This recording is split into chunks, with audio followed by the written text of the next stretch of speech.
This week, while some companies think about moving out of the Bay Area, Min Chen moves her company in.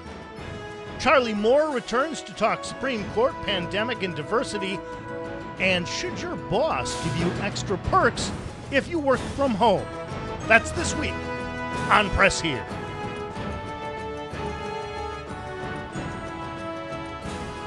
Good morning, everyone. I'm Scott McGrew. There's a lot of talk lately about individuals and indeed entire companies moving out of the Bay Area.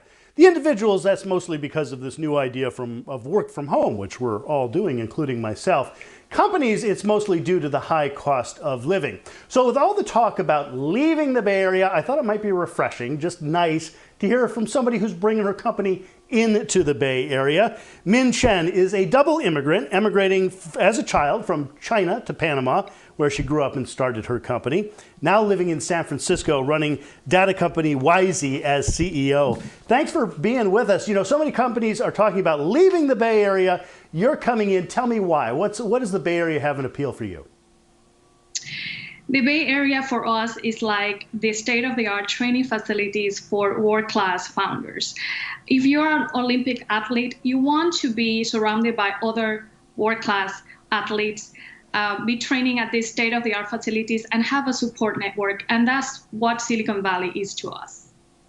There is competition, obviously, in Silicon Valley, but there's also this spirit of working together. Oftentimes, you will hear people say, you know, I heard about the problem you're having. I know just the person that can help. I'll have her connect with you, etc. People are willing to jump in and help in a way that I don't think they do in other industries and other cities. Yes, that's right. There is this incredible culture of paid forward and also this companionship that we know that being a founder is so difficult and that each one of us is battling our own fight, that we don't feel that we are competing against the other, but we are all in this together. Indeed we are. Tell me about starting a business in Panama. I mean, Panama uses a U.S. currency. English is commonly spoken in businesses in Panama as well. But what are some of the key differences? Well, Panama is very diverse country, and we have access to global talent at a third of the cost compared to Silicon Valley. The challenges are that it is a very small market. Panama is a very small country, even though it is very international, and we do have access to a lot of corporations. Their headquarters are there. But starting a business is very hard. We have to pay taxes from day one, even if we haven't generated any income.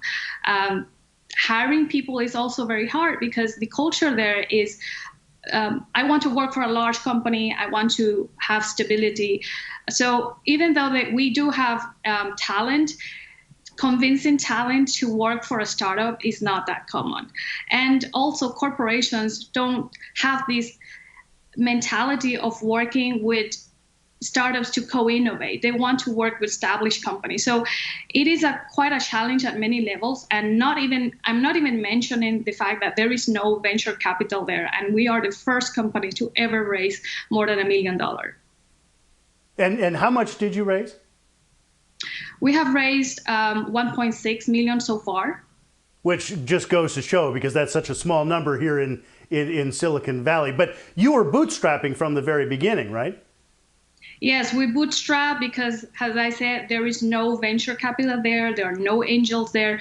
So for founders from Panama and other countries where there is no VC money, we have to be very pragmatic from day one. We have to think what problem we're solving, who is going to pay for that, how much can we charge for that. So we were bootstrapping for the first 2 years. And it wasn't until I made the decision to move to Silicon Valley that we started thinking about raising a round. And go through all the paperwork for me to get an investor visa to move here.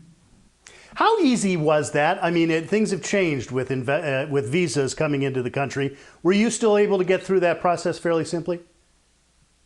Yes, fortunately, there is a treaty between Panama and the United States, and there is a visa called the E2 visa for investors. So I could apply to that visa. The process of applying to the visa wasn't the biggest challenge. It was first, how am I going to pay the rent in San Francisco? Everybody knows that rents here are outrageous. how long is it going to take us to get the financial numbers to move here? And then what is going to be the legal status for me to move back to the United States? Like, this is the third time I am moving back.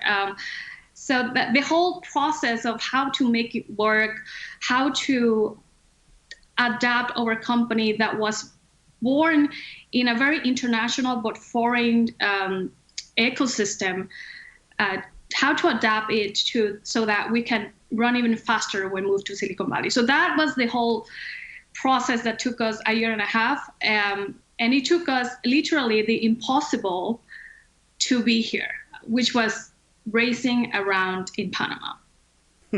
Now, you mentioned that Panama is quite diverse. As you well know, America is going through some growing pains with diversity right now. Your company is quite diverse as well. What are your thoughts on that?